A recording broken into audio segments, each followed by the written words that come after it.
ইনকলাব জিন্দাবাদ জিন্দাবাদ জিন্দাবাদ আইএসএফ জিন্দাবাদ জিন্দাবাদ জিন্দাবাদ রশদ ভাইজান জিন্দাবাদ জিন্দাবাদ জিন্দাবাদ ইনকলাব জিন্দাবাদ জিন্দাবাদ জিন্দাবাদ এই মাইক্রোফোনটা ওনাকে দাও একটু বলতে দাও হ্যাঁ মাইক্রোফোন কই ঠিক আছে আপনি একটু ওটা খুলে না মাইক্রোফোন হই তো এদিকে তাকান আর লাগবে না তুমি সরো আর মাইক লাগবে না দুইটা কল নাই বানি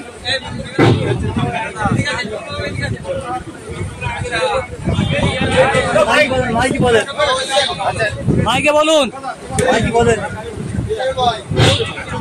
মাইক বন্ধ রাখো আপনি কেন মাইক বন্ধ রাখো ওখানে ইন্টারভিউ চলছে মাইক চলছে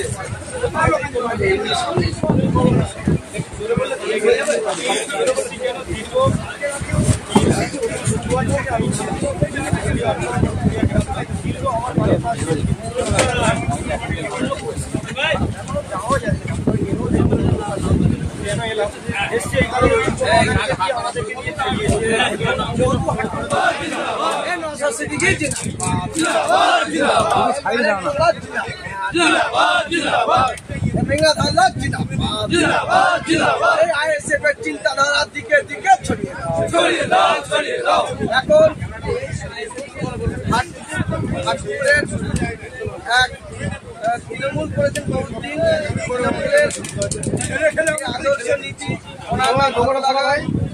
আইএসএফ এর মান্যতা দিয়ে এবং ওনার ভালো লাগায় উনি সদিচ্ছায় আজকে তৃণমূল থেকে আইএসএফ এ যোগদান করছে মেঘনাথ বাবুর হাত ধরে।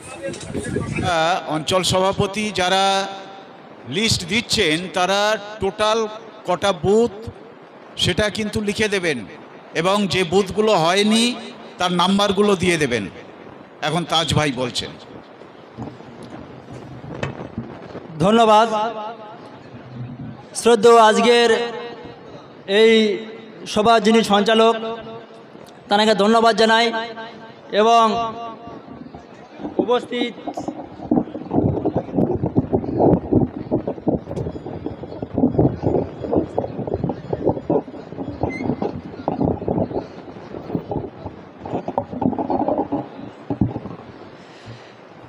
উপস্থিত আমাদের জয়নগর লোকসভার সমস্ত আইএসএফের নেতৃত্ব, বিশেষ করে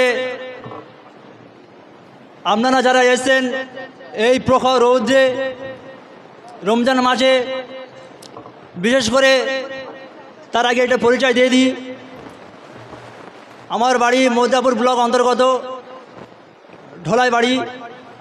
তো আমরা ওদিক থেকে খবর দেখি, বিশেষ করে আমাদের যে সংগ্রাম ক্যানিংবাসী ভাঙড়বাসী সর্বপ্রথম বিশেষ করে ধন্যবাদ জানাই, আপনাদের সংগ্রামী অভিনন্দন জানাই। সত্যি বলতে কি যে বর্তমান শাসক তার যা কুকীর্তি, শিক্ষা থেকে শুরু করে সমস্ত ডিপার্টমেন্টে আপাতমস্তক মাথা চুল থেকে পা নিচ পর্যন্ত এমন কোনো জায়গা নেই সে দুর্নীতি করেনি।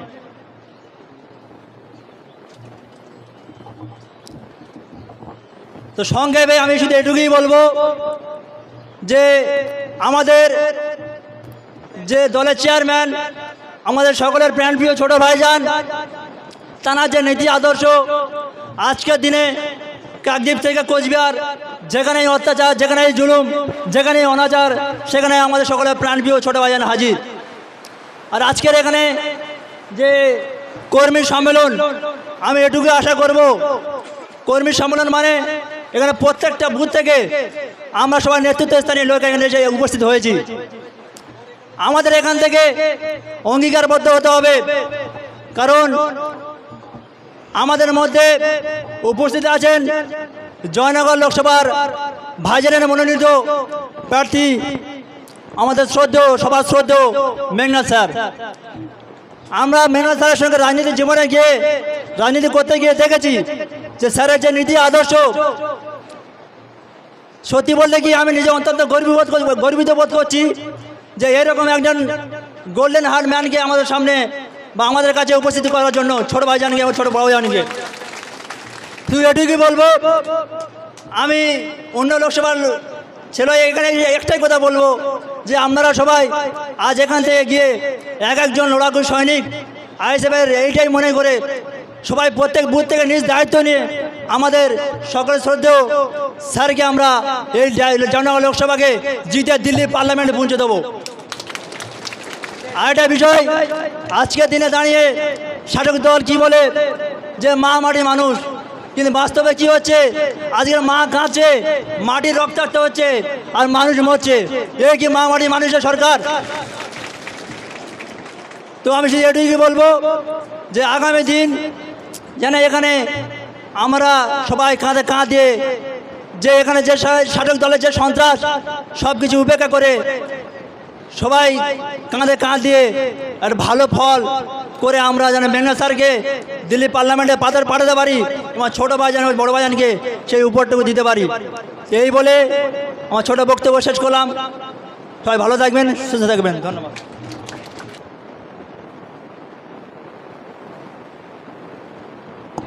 ধন্যবাদ তাজ ভাইকে। যে নির্বাচনী কর্মী সভা, সেই নির্বাচনী কর্মী সভায় নানা বাধা উপেক্ষা করে আপনারা এখানে উপস্থিত হয়েছেন, তার জন্য সবাইকে আন্তরিক অভিনন্দন এবং ধন্যবাদ জ্ঞাপন করছি।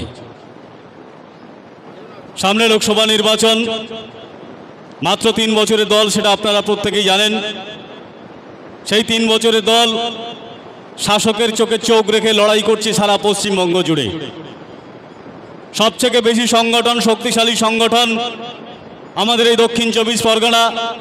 সেই দক্ষিণ 24 পরগনার মধ্যে অন্যতম লোকসভা কেন্দ্র জয়নগর লোকসভা কেন্দ্র। জয়নগর লোকসভা কেন্দ্রে আমাদের প্রার্থী মেঘনাদ হালদার মহাশয়, তিনি দীর্ঘদিন লড়াইয়ের সঙ্গে সংযুক্ত আছেন।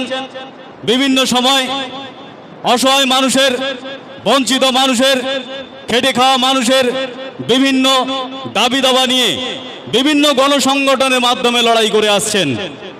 আমরা সেই রকম একজন মানুষকে পেয়েছি যে জয়নগর লোকসভা কেন্দ্রের প্রার্থী হিসেবে আমরা প্রত্যেকে নিজ নিজ ক্ষমতা এবং দক্ষতায় আমাদের বুথে, আমাদের অঞ্চলে গলা ফাটাবো মেঘনাদ হালদারের জন্য, ইন্ডিয়ান সেকুলার ফ্রন্টের আদর্শ লক্ষ্যকে বাস্তবায়িত করার জন্য।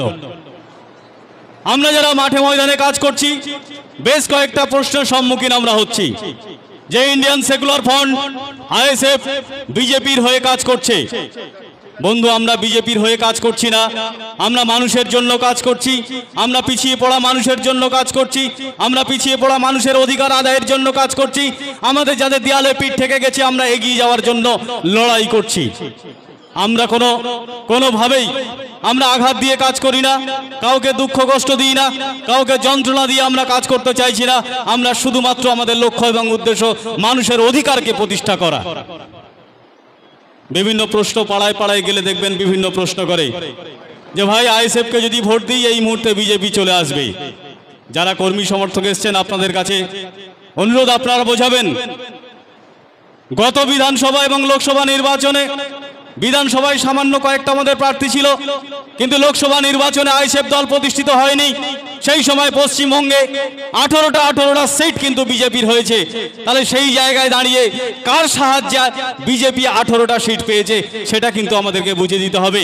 আমাদের বুঝিয়ে দিতে হবে বিজেপিকে ভোট দেওয়া, টিএমসিকে ভোট দেওয়া একই ব্যাপার। যদি বলেন কেন, বিজেপির এজেন্ডা হচ্ছে মন্দির তৈরি করা, বিজেপির এজেন্ডা হচ্ছে ভারতবর্ষকে হিন্দু রাষ্ট্রে প্রতিষ্ঠা করা, তাদের সেটা ঘোষিত নীতি। আমরা যাদেরকে ভোট দিয়েছি, সংখ্যালঘু সম্প্রদায়ের অধিকাংশ ভোট যাকে দিয়েছি, আমরা নিরাপত্তা পাবো বলে, আমরা স্বাধীনভাবে বিচরণ করতে পারবো বলে। সেই টিএমসি সরকার কোথায় আপনারা জানেন, দীঘাতে জগন্নাথ মন্দির তৈরি করছে।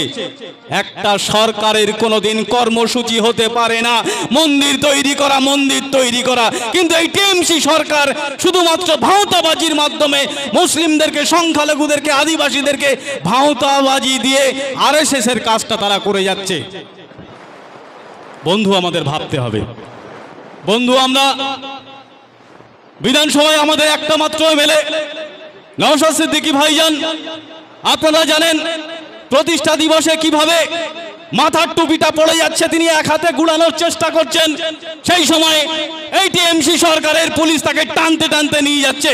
আমাদের টুপিটাকে আমরা মাথার তাজ মনে করি, সেই তাজটা যখন পড়ে গেল, এই টিএমসির কোন নেতা মন্ত্রীর কোন নেতৃত্বকে এই নিয়ে প্রতিবাদ জানায়নি। সংখ্যালঘু তোষণ করছো বন্ধু, না সংখ্যালঘুদের সর্বনাশ করছো? আমরা এর আগে একদিন দেখেছি একটা সংখ্যালঘু প্রতিবেশী যে আঘাতপ্রাপ্ত হলে সংখ্যালঘু ভাইদের দ্বারা তাকে আঘাতপ্রাপ্ত করা হচ্ছে। যতগুলো এই পঞ্চায়েত নির্বাচনে আপনারা দেখেছেন যেখানে সংখ্যালঘু আদিবাসী অধ্যুষিত বুথ আছে, সেই বুথগুলোতেই টার্গেট করে ছাপ্পা মারা হয়েছে সংখ্যালঘু ভাইদের দ্বারা। যেখানে বিজেপি অধ্যুষিত বুথ আছে সেখানে কোনো রিগিং হয় না, রিগিং করে না। তার কারণ হচ্ছে সংখ্যালঘুদের গলার টুটি টিপে তাদেরকে বসিয়ে রাখো, মাথা উঁচু করে যেন দাঁড়াতে না পারে। আমরা লড়াই করতে এসেছি, আমরা আমাদের অধিকার প্রতিষ্ঠা করতে এসেছি। আমরা স্বাধীনতা করেছি, ভারতের স্বাধীনতা আমরা দিয়েছি। তাই এই মুসলিম সংখ্যালঘু আদিবাসী এসটি এসসিরা যদি জাগ্রত হয়, তাহলে আমরা ব্রাহ্মণ্যবাদী যারা দল আছি, আমরা ব্যানার্জি চ্যাটার্জি যারা আছি, আমাদের আর ক্ষমতায় থাকা হবে না বন্ধু। তাই এই অসহায় বঞ্চিত মানুষকে টুটি টিপে ধরার জন্য আইএসএফকে বারবার বলা হচ্ছে যে এরা বিজেপির হয়ে কাজ করছে। আমরা বিজেপির হয়ে কাজ করছি না বন্ধু। ভাঙড় বিধানসভার একজন মাত্র এমএলএ, তার উদ্দেশ্য লক্ষ্য থাকবে ভাঙড় বিধানসভার প্রগতি, ভাঙড় বিধানসভাকে উন্নতি করার জন্য বিধানসভা ভবনে সেখানে গলা ফাটানো। তিনি তো তা করছেন না। সমগ্র পশ্চিমবঙ্গবাসীর যেখানে আদিবাসী বঞ্চিত হচ্ছে, যেখানে এসটি এসসি মানুষ বঞ্চিত হচ্ছে, যেখানে সংখ্যালঘুদের অধিকার বঞ্চিত হচ্ছে, তিনি সার্বিকভাবে সেখানে প্রশ্ন করছেন। তাই তো আজকের এই টিএমসি ৭৩টা বিজেপির এমএলএ বাদ দিয়ে শুধুমাত্র একজন নওশাদ সিদ্দিকের কে সব প্রতিটা ক্ষেত্রে বাধা প্রদান করে আসছে। বাসন্তী একটা প্রোগ্রাম ছিল, কর্মী সম্মেলন, সেটা আপনারা জানেন। বাসন্তী থেকে সায়েন্স সিটি 85 কিলোমিটার দূরে বাসন্তীতে প্রোগ্রাম করতে আসছেন। বাসন্তীতে প্রোগ্রাম করতে আসার আগে সায়েন্স সিটিতে সেখানে তাকে আটকে রেখে সেখানে গ্রেপ্তার করে দিচ্ছে বাসন্তীতে, এবং সন্দেশখালীতে যেন প্রোগ্রাম করতে না পারে। তার আগে আমরা কি দেখেছি, শুভেন্দু অধিকারী গিয়ে সন্দেশখালী প্রোগ্রাম করেছে, শুভেন্দু অধিকারী কালকের ক্যানিংয়ে প্রোগ্রাম করে গেছে। তাহলে দেখুন বিজেপি তাদের নির্দ্বিধায় সমগ্র জায়গায় তাদের প্রচার পরিকল্পনা, পার্টির কর্মসূচি পালন করে।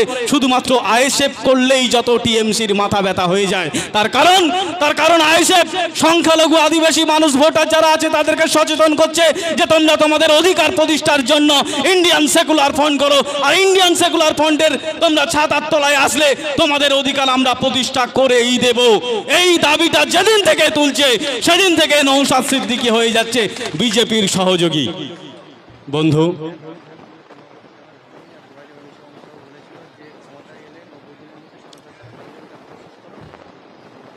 আরেকটা বিষয়, ভাঁওতাবাজির একটা শেষ আছে। বিজেপি সরকার 15 লক্ষ টাকা যেমন দেয়নি, আর টিএমসি সরকার যখন ক্ষমতায় আসে সংখ্যালঘু আদিবাসী ভাই বোনদের উদ্দেশ্যে বলেছিল যে সংখ্যালঘু ভাই তোমরা আমাদের পাশে থাকো, তোমাদের জন্য আমি 10,000 মাদ্রাসা করে দেব। সেই 10,000 মাদ্রাসার পরিবর্তে এখন মাদ্রাসায় শিক্ষক অভাবে উঠে যেতে বসেছে। শুধু তাই নয়, আরেকটা জিনিস, একটা রাজ্য সরকারের কোনোদিন কর্মসূচি হতে পারে না। দেখবেন আমরা হিন্দু মুসলিম সবাই সুষ্ঠু সুন্দরভাবে বসবাস করি। ভাইজান ঢুকে গেছে ভাই, সামনে থেকে রাস্তাটা একটু ছেড়ে দিন, একদম চলে এসেছে। আর কিন্তু এ নয়, আপনারা কিন্তু সারিবদ্ধভাবে চলে আসেন, তোমরা চলে আসেন। আইএসএফ জিন্দাবাদ, জিন্দাবাদ, জিন্দাবাদ।